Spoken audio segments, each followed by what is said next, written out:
Hello, it's Rebecca here from Precious Pages Papercraft, and I'm sharing a layout today for SpiegelMom Scraps.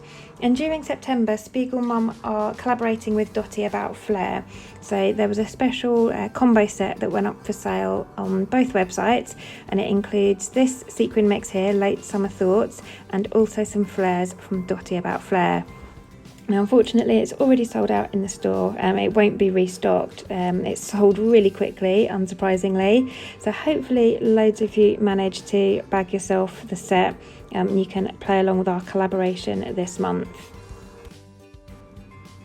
So the sequin set and the flares obviously coordinate really well, and they've got a lovely kind of golden orangey yellow colour, reds and greens, which matches perfectly with this patterned paper from Cocoa Vanilla Studios These Days collection. And it's the only paper I bought from that collection, and I bought it specifically for this layout. I was initially going to use the ombre paper in the Sunkissed collection from CVS, and then when I saw These Days and it had this paper, this one matched the sequins and the flares even better. So I grabbed a sheet of that, and I've cut it into 3 sections, and I've cut it vertically so that each section is 4 by 12 inches and has a bit red, a bit of yellow and a bit of green in.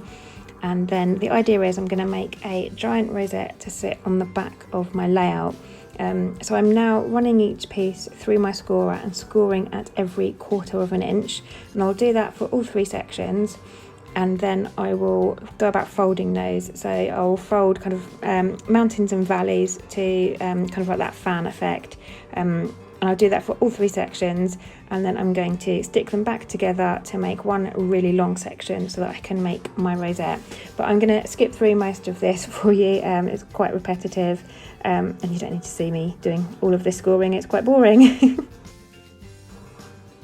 So by the power of editing, I've skipped through the rest of that for you, and you can see I've got 3 sections all nicely folded into valleys and peaks.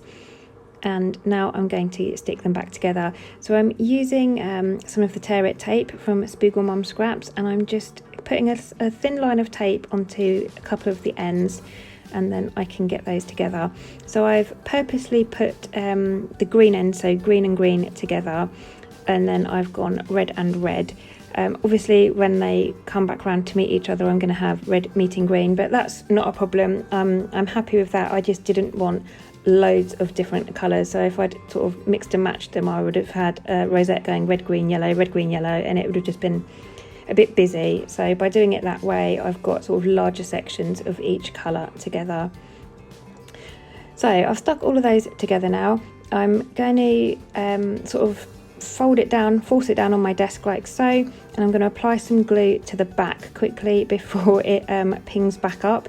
And I've just cut a square of cardstock. I'm just going to stick that on the back there, try to anyway, and just hold that in place. This is quick dry, sorry I can't speak, tacky glue. So I don't have to hold it for too long, but it just holding it in place, it just helps it keep its shape.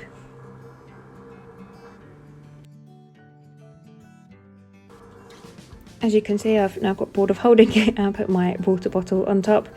I've cut my photo into a circle today. It's something I've not really done a lot of in the past, but lately I'm finding myself doing it a lot. I'm really liking circle photos.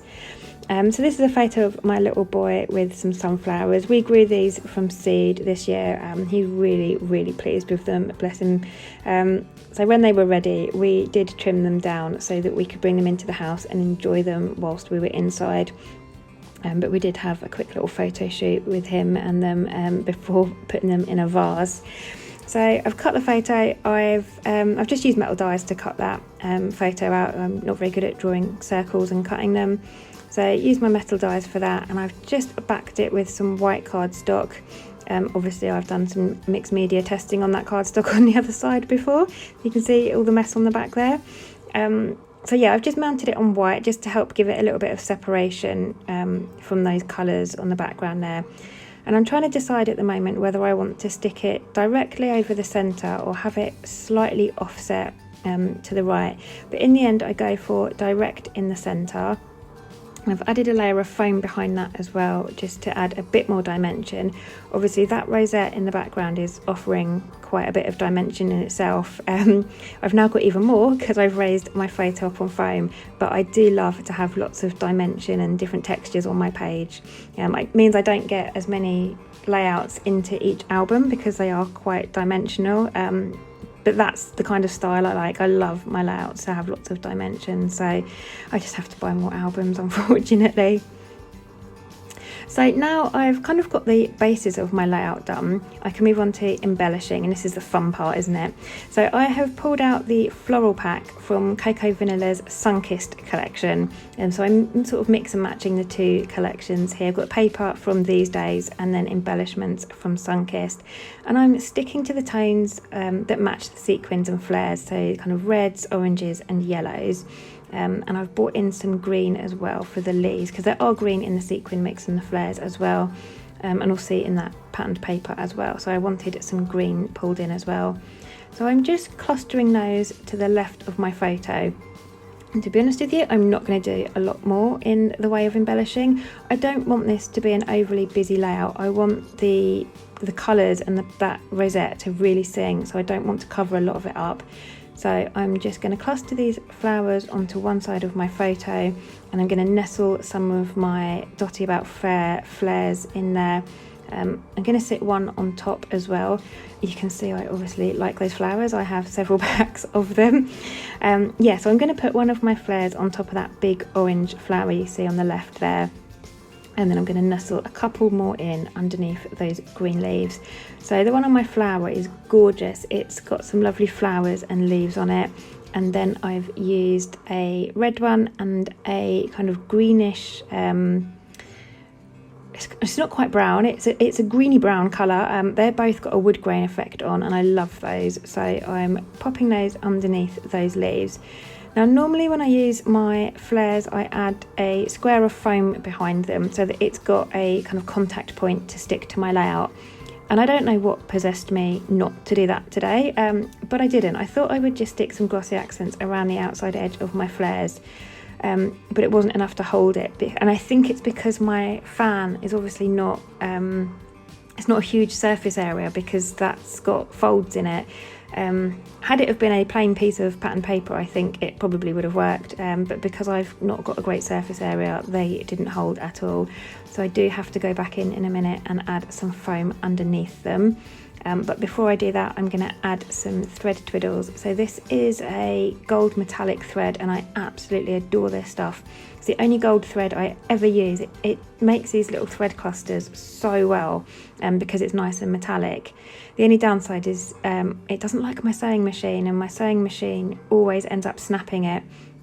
So I can never use it for machine stitching. So if I do want to do stitching with it, it always has to be hand stitching, which is a bit of a pain and a laborious task. But I do love it for making these thread tangles, and they sit so nicely underneath flares as well. So I'm adding one of those behind each of the flare. I'm still trying to get away with just adding adhesive to the outside edge of those flares, but you'll probably see in a minute it falls off several times, so I do have to come back in with that foam. I'm just using my tweezers to help get those nestled in there.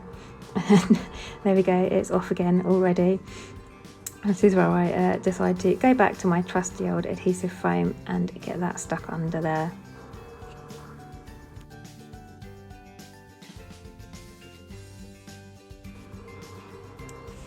So I'm going to get my rosette stuck down now. Normally I'd recommend using a glue gun for this, but I really couldn't be bothered to get it all out and heat it up just for this. So I've used quick dry tacky glue, and it has held. I'm actually really impressed with how it's held, because obviously the back of the rosette is largely folded, so there's not a massive surface area, but it has stuck. So I'm quite pleased with myself there. I'm quite happy that worked. And now I want to build a little cluster down on the right there, just to balance it out a bit. It's quite heavy on the left with all of those flowers, so I wanted to have something here.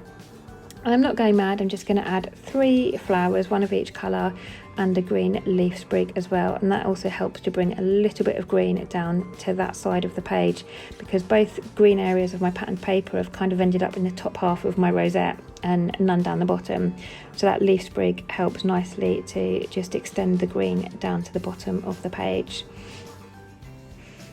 And then I'm going to have a fiddle with my title. I pull out some thickers, and I've pulled out 2 sets actually, and couldn't decide which set to use. And when I'd finally made a decision, I placed it on my layout, and then I decided to move it. And I can't remember if I did that on camera or not, but my title doesn't stay where you see it now. So I'm pulling off the letters, and my title is going to be "You Are My Sunshine."